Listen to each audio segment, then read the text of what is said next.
This question is from Miss Saima Sherwani.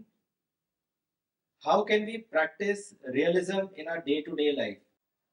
They are the easiest form because when you deviate from the realistic path, they're most difficult because at that time you follow your sentiment, your emotions, and when you follow realism, then you follow your reason.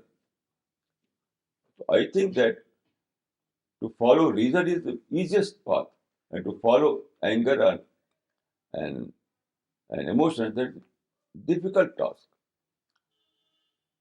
According to my experience, according to my experience, to follow the reason is the easiest path, and to follow your emotions is a difficult task because you have to see the result.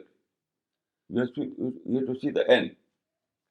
If you follow your anger, your sentiment, your emotions, that will lead to a very disastrous end. And when you follow your reason, it will lead to a very constructive result. So which one is the easier? Which one is the difficult? You can understand.